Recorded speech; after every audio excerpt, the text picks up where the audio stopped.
Last evening, the House sat till almost 11:15 dealing with second readings of bills, in particular the Victims Programs Assistance Act as proposed by the Solicitor General, and also the Liquor Control Amendment Act dealing with substantial changes to the Liquor Control Act itself. Today, after question period, the House will be dealing with second readings of bills. Last evening, one of the bills that was introduced for discussion at second reading was Bill 52, the Natural Resources Conservation Board Act. Prior to question period today, the Minister of Agriculture will be making a ministerial statement.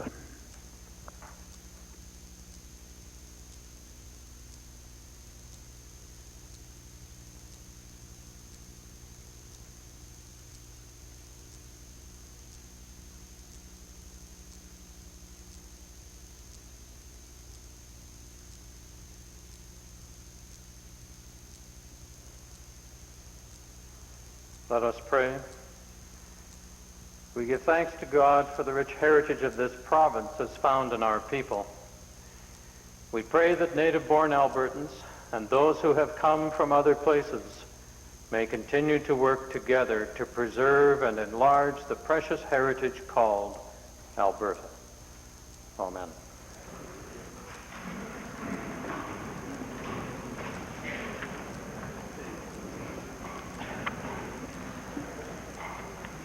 Introduction of visitors. Mr. Speaker, it is my pleasure to introduce to you and through you to members of this Assembly His Excellency Dr. Kurt Herndl, the Austrian Ambassador to Canada. His Excellency has been Ambassador to Canada since May of last year, is making his first visit to Alberta at this time. He's accompanied by Mr. Hans Offenmüller, Honorary Consul General of Austria from Calgary. We trust that his visit here will provide him with an opportunity to become better acquainted with Albertans, and as well with our dynamic economy. Austria has recently become an important source of investment capital for Alberta. We look forward to continuing this mutually beneficial relationship. I would now ask His Excellency to rise and, along with his guests, receive the warm welcome of this Assembly.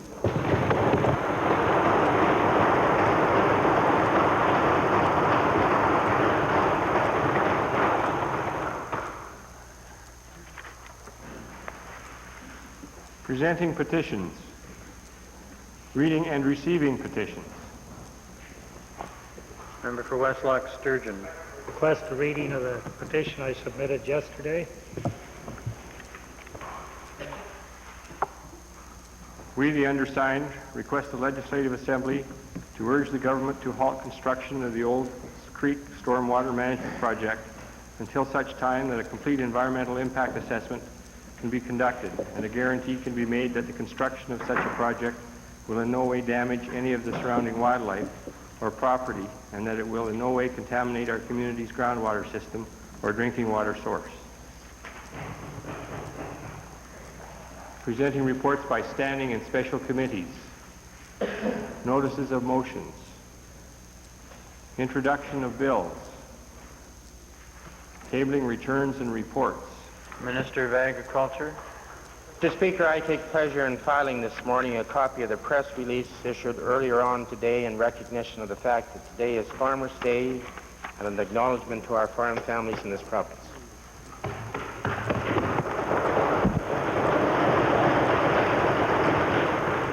Solicitor General, followed by Calgary Glenmore. Thank you, Mr. Speaker. I'm pleased to table answers to written question number 312. Calgary Glenmore. The annual report 1990 for the Institute of Chartered Accountants of Alberta.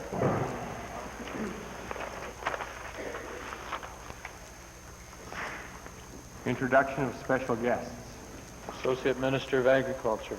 Mr. Speaker, it is my privilege today to introduce to you and through you to members of the Assembly 29 members of the elementary class of C.J. Peacock School, which is located in Cereal, my hometown, in Chinook constituency. Mr. Speaker, as all members share, all students are very special to us. but these students are especially special to me as they are members of a school named after my late father in recognition of his contribution to rural education. Mr. Speaker, they are accompanied by their teacher, Ched Simmons, by parents Joanne Varick, Bill and Sue Duffield, and Sherry Rood, and their bus driver, Bill O'Neill. They're seated in the members' gallery, and I would ask them to rise and receive the very warm welcome of this assembly.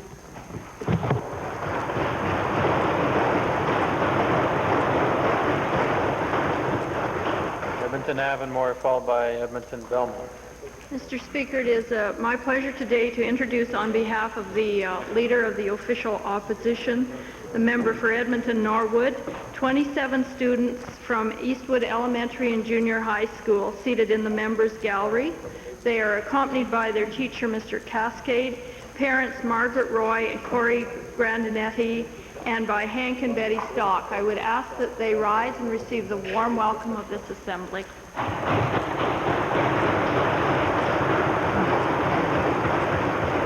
Edmonton Belmont. Thank you, Mr. Speaker. It's a pleasure today to introduce to you and to all members of the Assembly 54 grade 6 students from the J.A. Fife Elementary School, which is located in Edmonton Belmont. They're accompanied by their teachers, Mrs. Walski and Mr. Beachy, and also by 4 brave parents, Mrs. Fushti, Mrs. Shusu, Mrs. Thomas, and Mrs. Featherstone. I would ask that they rise. They're seated right at the moment in the public gallery. I'd ask that they rise and receive the traditional welcome of the Assembly.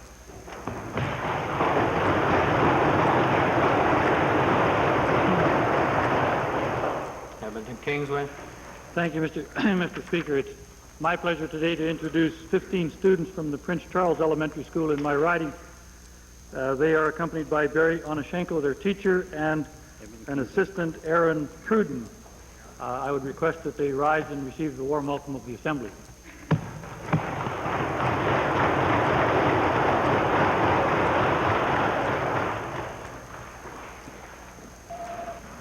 Ministerial statements. Oral question period. Edmonton Highlands. Mr. Speaker, a respected Alberta scientist who served on the ALPAC review board that called for further studies of the ALPAC proposal has just returned from Finland, where he's talked to scientific experts who are very skeptical about the latest ALPAC review statements that, or ALPAC claims that they'd be able to reduce their pollution by 80% with their new technology. What he says apparently is that the new technology in Europe hasn't lived up to its PR, and as we know, Mr. Speaker, and as the minister responsible for the NRCB knows, it hasn't even been tested in Canada. So my question to the minister responsible for the Natural Resources Conservation Board is that if the new ALPAC proposal involves technology that hasn't been tested here, why is it that he won't commit now to making sure that the NRCB and public hearings review that proposal before he gives approval for its go-ahead? Mr. Speaker, the legislation, Bill 52, is separate and apart from the policy decision as to projects that are in place and whether or not they will be reviewed by the Natural Resources Conservation Board. Mr. Speaker, the bill is not through the House yet, and we're talking about which projects that are underway or are in the process of an environmental review will be reviewed. We know that there is a mandatory list of projects, all new forestry projects, Mr. Speaker, will be reviewed by the NRCB. At this particular time, the policy on the ALPAC has not been made. We do not even have our final report in, Mr. Speaker, as I understand it, from Jaco Puri, so I can't speak to that particular issue at this time. The process in the legislation is separate and distinct from the policy that will govern which projects are reviewed that are underway. Well, Mr. Speaker, first of all, the minister has never made it clear whether or not he's in receipt of that report. The question is whether or not it's been released, and of course it has not. But in the second place, Mr. Speaker, if this minister would agree to public hearings, it doesn't matter if the NRCB bill passes or not. He could agree to the public hearings. Will he agree to the public hearings given the concerns expressed by the scientific expert who served on the original ALPAC review panel or not? Mr. Speaker, that would be a question more appropriate for the Minister of the Environment. Well, Mr. Speaker, so would the NRCB bill. So go figure this government. You know what they're doing, Mr. Speaker? They say, oh no, I'm not responsible for this, he's responsible for that. They've got a perfect shell game going on. Why is the minister dithering? If he wants his bill passed, why doesn't he commit himself now to making sure that the ALPAC proposal, the new proposal with the untested technology, will go to that board if the bill is passed? Mr. Speaker, we're not saying it will and we're not saying it won't. We have not, I know it sounds like liberals, Mr. Speaker, but in fact that decision has not been made and it will be made. We must get the Natural Resources Conservation Board in place. We must get the members appointed. We must establish an infrastructure that can respectably deal and assess projects. And once we do that, we'll be able to make the decision, Mr. Speaker. As I've indicated, whether the opposition agrees or whether they do not agree, the process of the NRCB is different from the policy that the government will make with regard to ALPAC or any of the other projects that happen to be in progress. That decision will be made, Mr. Speaker. It's just not being made today, and I don't see why it creates any heartburn for the opposition. Mr. Horsman. Second main question, Leader of the Opposition, stand Mr. Speaker, I'd like to designate the second question the member for Edmonton Jasper Place. Mr. Speaker, it's clear that the Liberals and the Conservatives are one and the same in this province. This is the provincial government. This is the Premier that promised there would never be game ranching in the province of Alberta. And someone has to speak up for wildlife in this province, Mr. Speaker. The Conservative administration is going to allow the commercial slaughter of elk for profit, backed by the Liberal Party. Leaves the New Democrats as the sole voice for wildlife in the province of Alberta. And I just wonder if the Minister of Agriculture, since it hasn't been possible to believe government assurances on this issue in the past, if he would indicate for the record why Albertans should believe the promises that are being made in conjunction with Bill 31 to sell it to an unsuspecting public. To you, Isaac. Why did he say this? Major. First of all, Mr. Speaker, it would help if the honourable member would indicate who he wishes to respond to a question. Right on. Secondly, I think the honourable member should be aware that the bill is before the House. It's being openly discussed by the elected representatives of Albertans. The guarantee that it will be upheld is the fact that it is in legislation and can only be changed by bringing it back to the House. I may add, Mr. Speaker, that I think we should be discussing the bill on the specifics that are in the bill. I don't think we should be sharing misinformation with the public as to what the bill does or does not do. We should deal with what the bill does do. Mr. Speaker, if the Minister of Agriculture wants to stop sharing misinformation, he could start by withdrawing the pamphlet he put out on the industry. Bill 31, the Minister is correct, has not yet passed second reading. Hopefully it will never pass, but already delegates to an international wildlife symposium sponsored by the industry in the city of Edmonton are agitating publicly for paid hunting. They see that as the logical outgrowth of this industry. And I wonder if the Minister can deny the obvious pressure that comes from that industry to move towards game, towards paid hunting for game, given the investment in stock, in facilities and equipment, which this provincial government is attempting to sell to the agricultural community. Mr. Speaker, what the honourable member is trying to do now is to wave another red flag. There is no pressure on, there have been no requests for paid hunting. It is the position of this government very, very explicitly that we are not moving toward paid hunting. We don't have paid hunting with our cattle out there.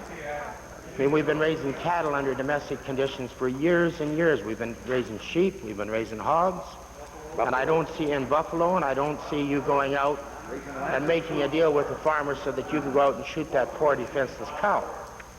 We're talking about an agricultural industry here. We're talking about a a good diversification. We're talking about animals which are native to this country, which do very well on our native grasses and our hay crops.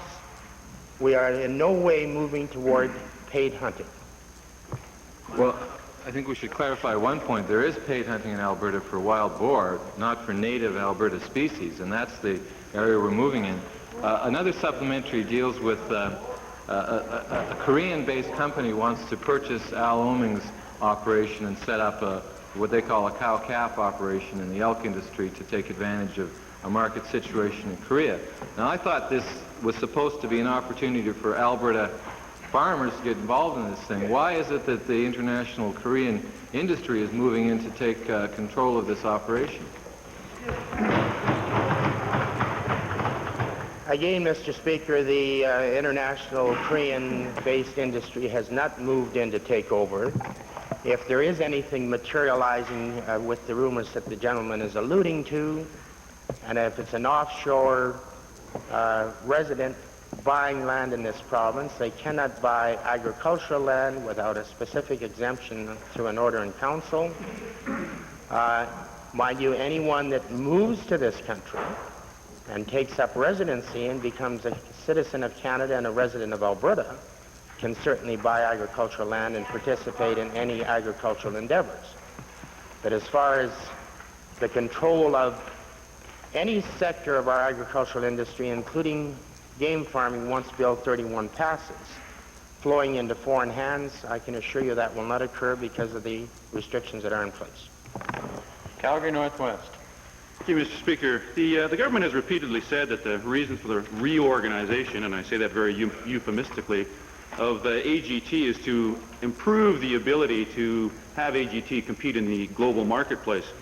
We all know the record of management and mismanagement that this government has shown in a variety of its business dealings. And there are a number of concerns that we have with respect to this bill, in particular regarding the management procedures. My question to the Minister for AGT is that will the government remove their politically appointed Dr. Neil Weber, who is the current head of AGT, and hire an independent personnel search firm, the quote headhunters, to find a chairperson who in fact has the management skills and the expertise that is needed to run this company?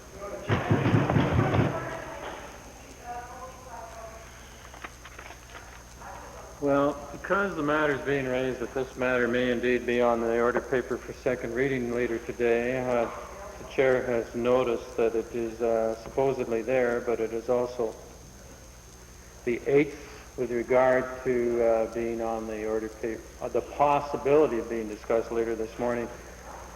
And it makes it a bit difficult whether we get there or not. Well, I don't know. Mr. Speaker, the bill for the reorganization of AGT, as the honourable member well knows, is before the Assembly. We'll be very interested to hear from him on this and other matters as it relates to that bill. It's always very interesting, Mr. Speaker. We never know from one day to the next which way the Liberal Party will be coming from. One day they seem to be speaking in favor of privatization. The next day they're talking about the mismanagement and so on.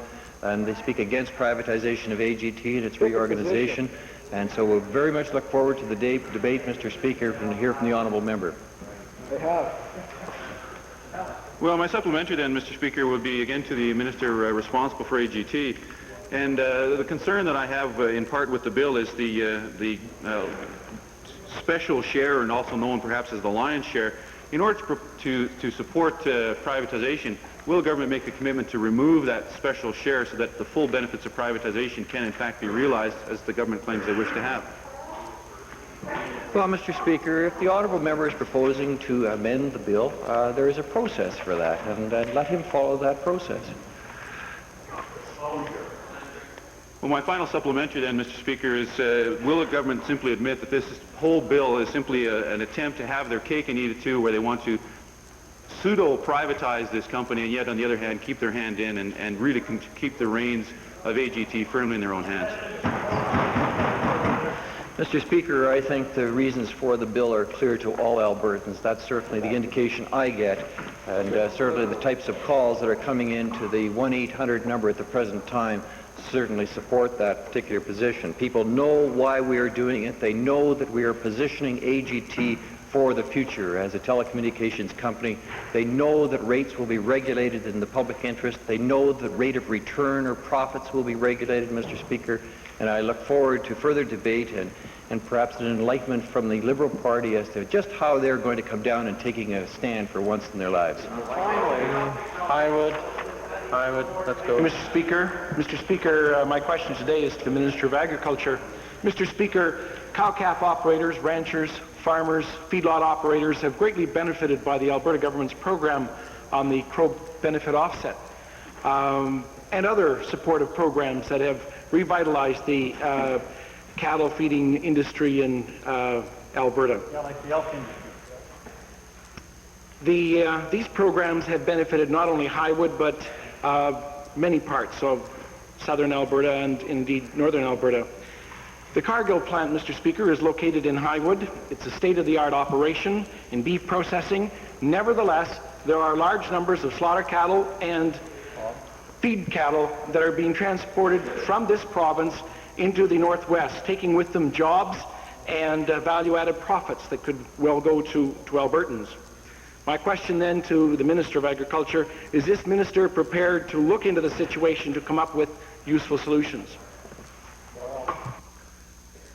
Mr. Speaker, I'm pleased that the honourable member recognized the various programs that have went to build a strong cow-calf and feedlot industry in this province, and I appreciate his concerns with the jobs connected with the value-added sector. Might I say that we've had a free flow of live cattle back and forth across the border for years, and under the free trade agreement we hope that continues. And for the benefit of our producers, I hope they always have the option of letting those cattle go to where they get the greatest return.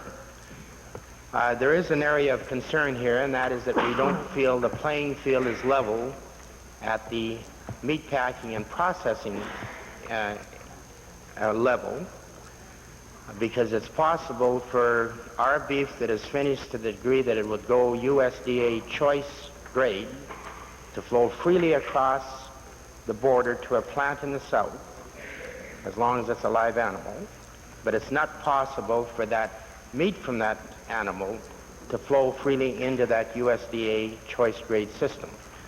What we have to do, and what we're currently working on, is developing standardization in the grading system between the two countries, or the alternative route is to bring USDA inspectors into Canadian processing plants and possibly at the same time have Canadian inspectors going into and grading meat in U.S. plants if there's a demand.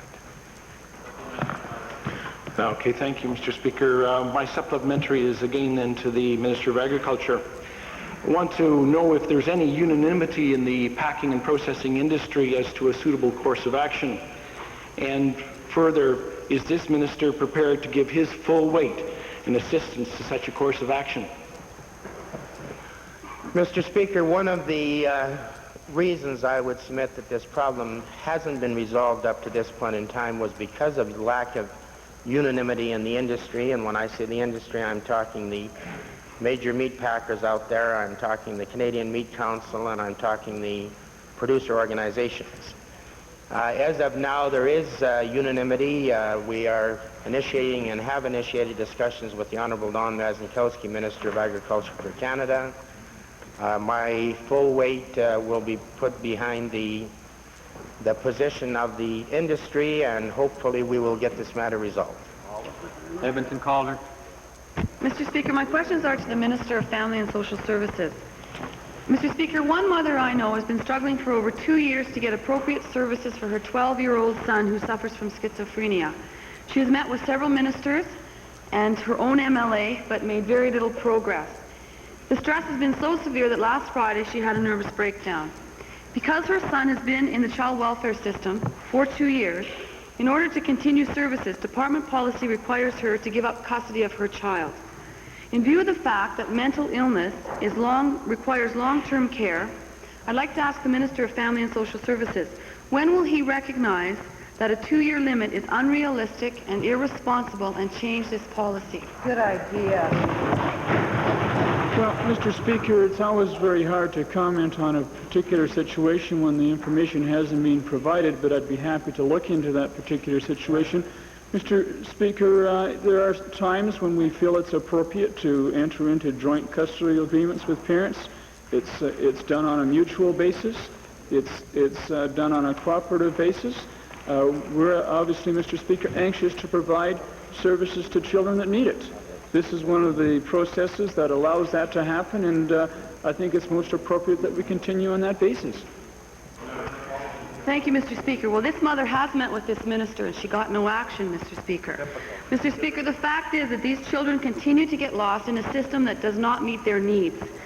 Last week, 165 people attended a workshop on children's mental health because they are so concerned about what is happening to these children and their families. Supplementary to the minister, how many families will have to be destroyed before this minister gets his act together with the Minister of Health so that these children can remain with their families where they belong? Good idea. Mr. Speaker, that is absolute nonsense. That member knows full well that the number of children in our care is dropping because we as a government, we as a department have established a priority, Mr. Speaker, of doing everything that we can to make sure that children first and foremost can stay in their homes. And we are offering tremendous support now, Mr. Speaker, not just we as government, we as Albertans, because I'd want to recognize, Mr. Speaker, the effort of a number of agencies across this province that work with us in assisting children who are having troubles, who are going through difficult times, assisting children and families to help them get the necessary support to keep that child in the home. And as I say, that member knows full well that the number of children in our permanent care is dropping, and it's dropping because of those kinds of initiatives. I'd also want to assure, Mr. Speaker, so that there's no misunderstanding to my colleagues or to Albertans, that our colleagues work very closely in addressing these concerns, that I work very closely with the Minister of Health and other members of Cabinet in making sure that our policies are working on a cohesive basis, and we're going to continue to do that. Edmonton Gold Bar. Thank you, Mr. Speaker. Well, Mr. Speaker, the evident disarray occurring in the Department of Family and Social Services continues to mount every day. We've just heard another illustration. Mr. Speaker, the negotiations with social workers are floundering. They're critical. Requests for desperately needed increases in social assistance are met with wait for the reforms. Parents and operators shouted a resounding no to the white paper on daycare. The minister gives only slightly and proceeds to push the changes through with no subsidy information. The minister's solution to reducing caseloads appears to be a work for welfare scheme. Mr. Speaker, all of these things indicate that we have a department with serious internal problems.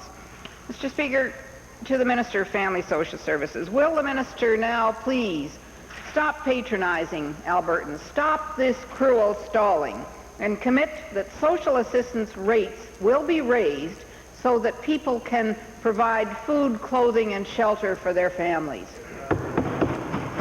Mr. Speaker, I have said all along that we are committed to major social reforms, but we're not going to do it on a knee-jerk basis as proposed by the member for Edmonton Gold Bar. I don't understand the problem that she has with the process that we're going through. I don't understand the problem that she has with the process of working with Albertans, of talking to advocacy groups, of talking to users. Mr. Speaker, I think it's very important that we take the appropriate time to make sure that the steps that we take are the right steps for those 65,000 caseloads that we have currently in the province of Alberta. Mr. Speaker, this is a long-term problem, and I think it's most appropriate. I think it's most appropriate that we take the necessary time to make sure that the steps that we take are the right ones. Mr. Speaker, I'm going to do that. I'm going to take the necessary time. I'm encouraged by seeing the response to some of the initiatives we've taken already. For the third consecutive month, we've seen our caseloads dropping.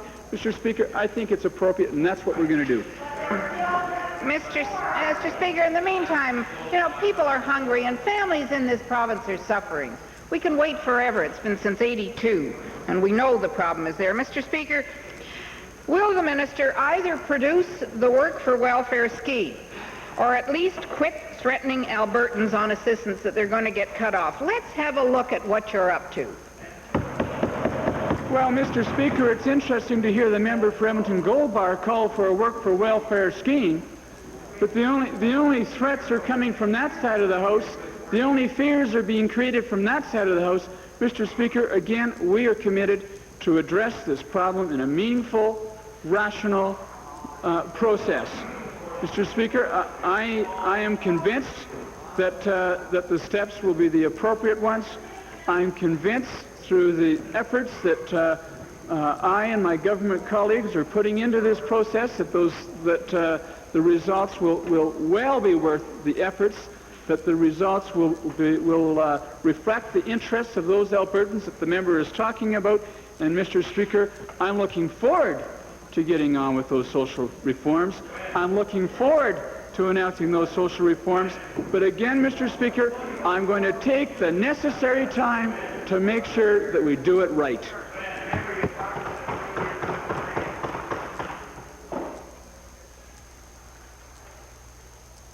We will proceed when we decide. Rocky Mountain House. Sure.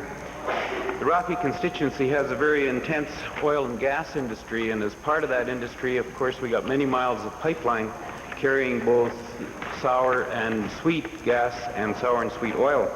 It has come to my attention that a crack in a sweet oil line has created a major spill. To the Minister of Energy, I recognize that this spill is in a remote Muskeg area, but it is quite large, and I would like the Minister to inform the House as to the potential adverse effect of this spill. Well, Mr. Speaker, the pipeline spill that has occurred in the Amico pipeline, I believe it's the Rangeland pipeline, which is in the area of Rocky Mountain House, has resulted in a crack in the lining, and there has been some 10,000 barrels of oil that have spilled out of that line. The Energy Resources Conservation Board is on site, and they report to me that they have been able to contain the spill from entering into the creek in the area. The spill was at the top of an embankment and was moving towards the creek in the area. And I understand that the Department of Environment, AMICO, together with the Energy Resources Conservation Board, are on site and have trapped and contained this spill. I'm also advised that they have totally contained it with the booms and dikes and kept it from getting into the water supply. Thanks, Mr. Speaker. Perhaps this spill is being contained, but one of the major things that really bothers me, I understand that the spill went undetected for a number of days, and I would ask the Minister what steps are going to be taken or are being taken to make sure that this type of thing doesn't happen in the future. Well, Mr. Speaker, that obviously is the second part of the equation, and that is how did it happen and what can we do to prevent it from happening in the future. I understand that AMICO did a flyover, as they do on a regular basis, on May 31st, and there was no detection of a spill at that particular time. These companies in their pipeline monitoring do flow balances, Mr. Speaker, the flow in the inlet and the flow at the outlet to try and determine if there is any slippage in terms of volumes. That was not detected initially, and I guess it begs the question as to why it took the period of time that it did take to detect the flow imbalance, and that's a question that we will be pursuing with AMICO through the Energy Resources Conservation Board. Edmonton Avonmore. Thank you, Mr. Speaker. My questions are to the Minister of Family and Social Services. Mr. Speaker, if a woman who receives social allowance is presumed to be living with a man, She can be cut off assistance without notice because under the spouse in the house rule, it is assumed the man will support her. However, in another program of the same department, Social Services refuses to provide a widow's pension to a woman who has lived common law with a man for many years because the couple was not legally married. In view of this double standard, will the minister instruct his department to define common law relationships in a consistent manner across all programs in his department?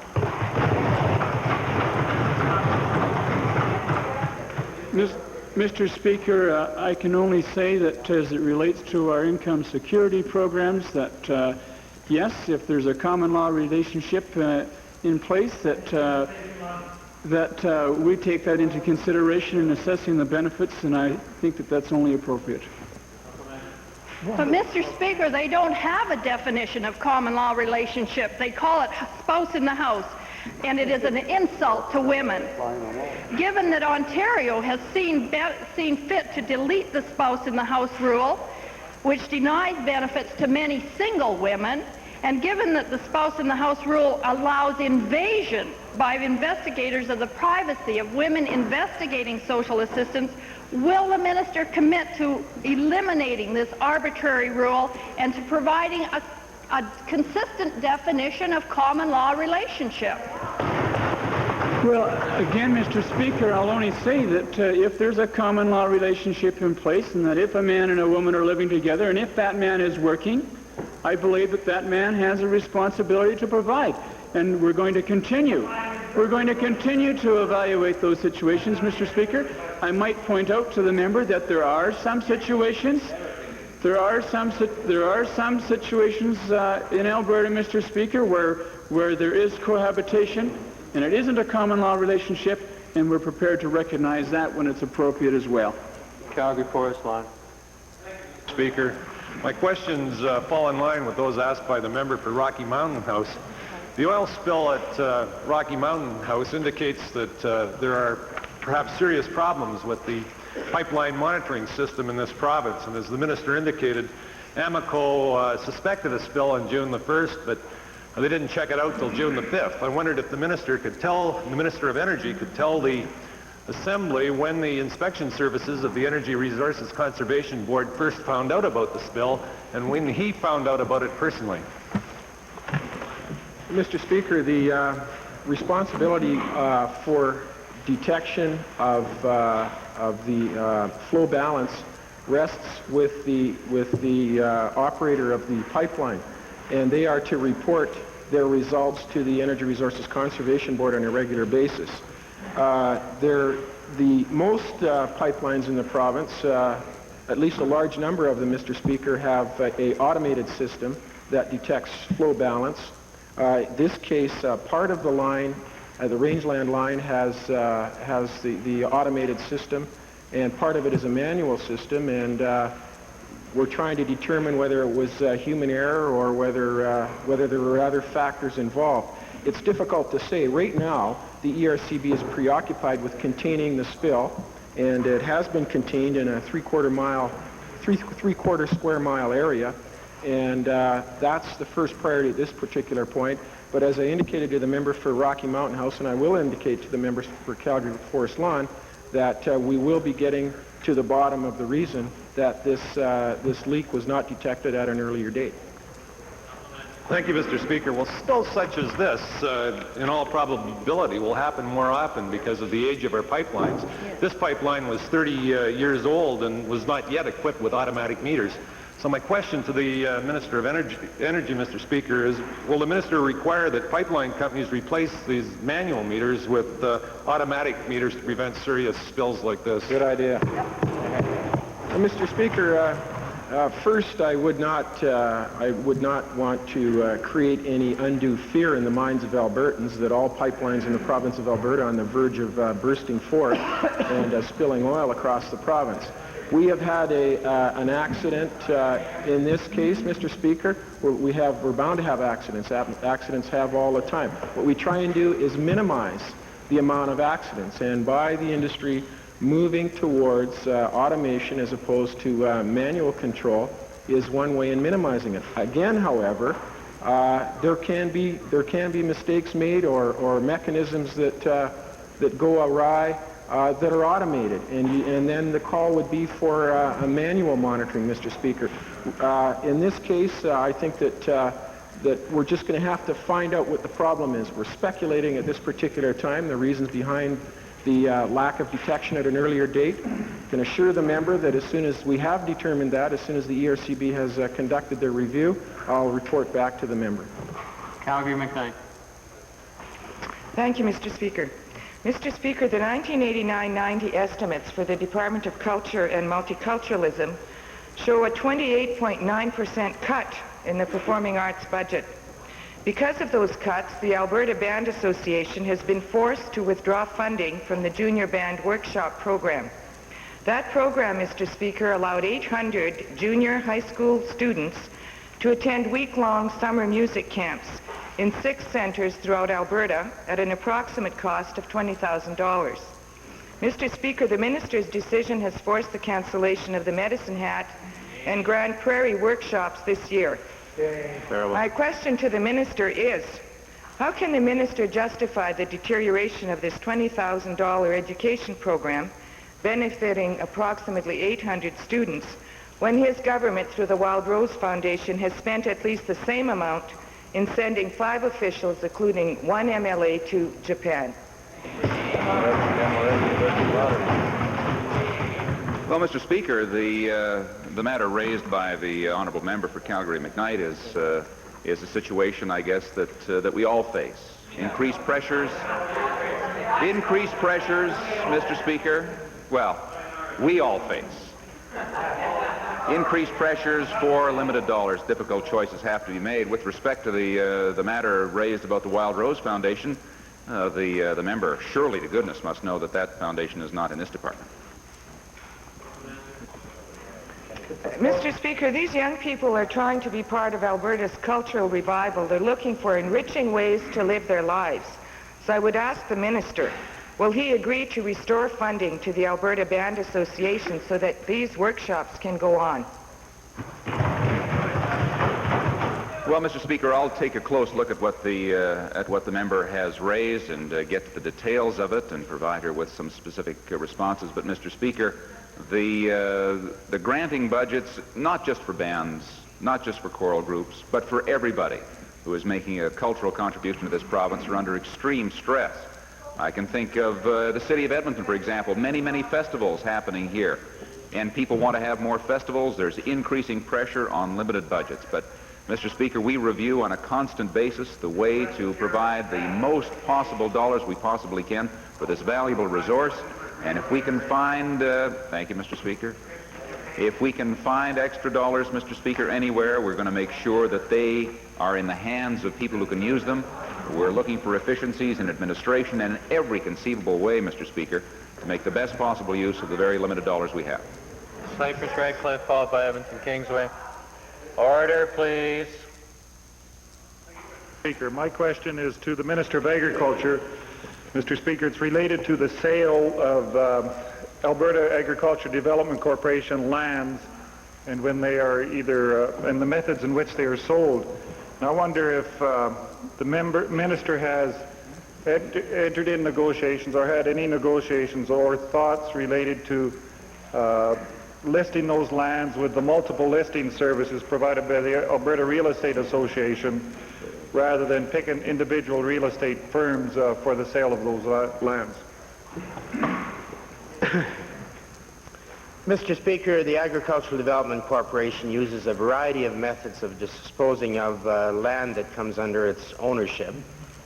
One of the most successful methods we found recently was public auctions, which we conducted both last fall and this spring in various locations across the province. I believe, and disposed of almost 300 quarter sections at fairly close and in some cases in excess of appraised values. However, one of the handicaps in always using that system is that in order for an auction to work well, you need a substantive amount of land to attract people to the sales. where we've got smaller parcels of land, we have used the public tendering process. We have on occasion used the multiple listing service of the real estate industry. We have in unique occasions even given it to a real estate agent, but that will not normally only be if there's one real estate agent in the community. Mr. Speaker, I wonder if the minister could, after meeting with real estate agents yesterday, one of the things they suggested was having a list of land that would be available for sale at certain dates.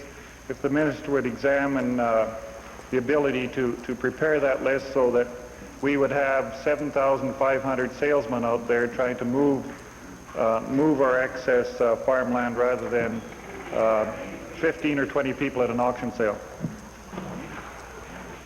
Mr. Speaker, that list is prepared. That list is available on request to any real estate agent. We may have to make some of them a little bit more aware of the fact that the list is there and it is a public list. Edmonton Kingsway, followed by Edmonton Meadowlark. Thank you, Mr. Speaker. My questions are to the Minister of Economic Development and Trade. Mr. Speaker, the government knows that the only reason that Vencap Equities Limited made any money, this paltry 2.8% earnings this year, was because 2/3 of their money is tied up in marketable securities, treasury bills, that sort of thing. Vencap has continued to suffer massive losses on its venture capital side, particularly in companies owned by friends of the government. Given that Vencap has recently lost most of its investments in companies like Biotechnica and Agritrends, how can this government justify allowing a few of its friends like Jim Gray and Lloyd Quantz and Al Olson to squander Heritage Trust Fund money belonging to all Albertans? That is absolutely. Chair brings an admonition to the House about casting around names of other people outside this chamber unable to defend themselves. There's been more than enough of that. Thank you. Provincial Treasurer, Economic Development.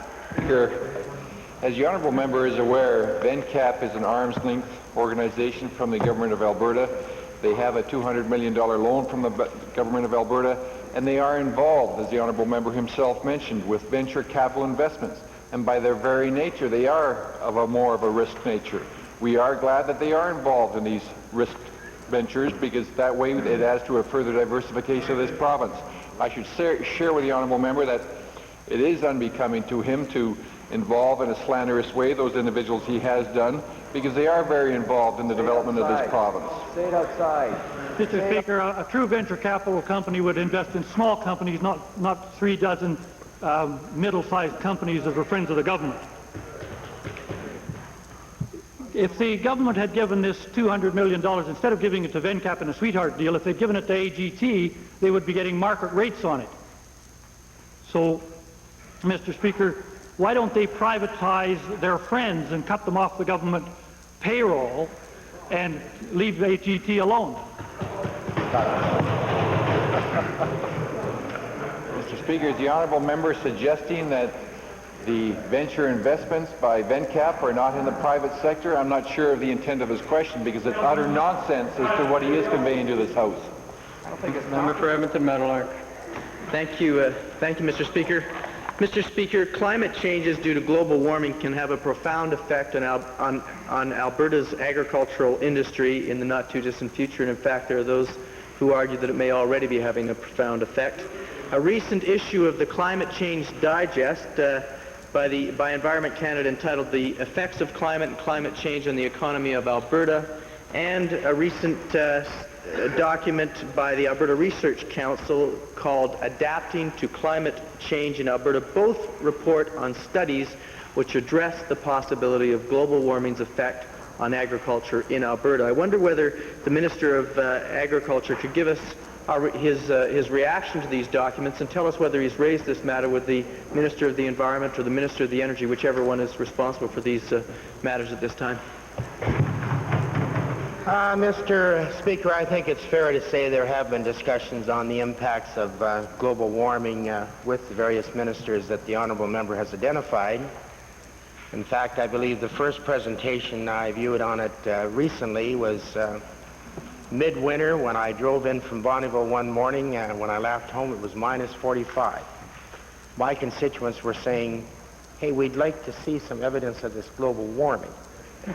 I had a number of farmers this spring. I remember we went through a very late cold spring in this province, saying, do these people talking about global warming really know what they're talking about?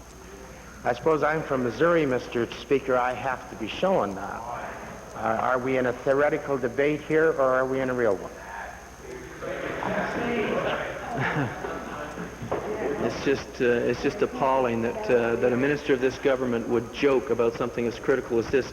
Mr. Speaker, it certainly was no...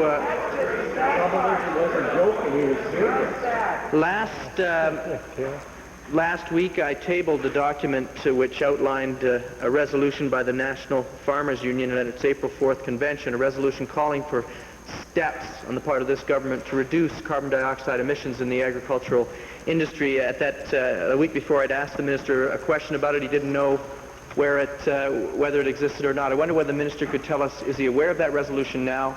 What is his reaction to it, and has he taken that up with the Minister of Energy? Mr. Speaker, I have had no communication with the National Farmers Union since the last time the issue was raised in the House. I am attending one of their meetings, I believe, late June. There may be some discussion at that point in time. Argument. Mr. Speaker, for the second straight year, the Ombudsman has recommended in his annual report that the government enact whistleblower legislation to protect both civil servants and the public from retaliation if they bring a complaint against the government. This type of legislation, Mr. Speaker, provides a valuable protection for Albertans as well as an important safeguard to ensure fair and responsible government. Unfortunately, the government has so far failed to act on this recommendation and ignored, for example, the Whistleblowers Protection Bill, which New Democrats introduced in the last session.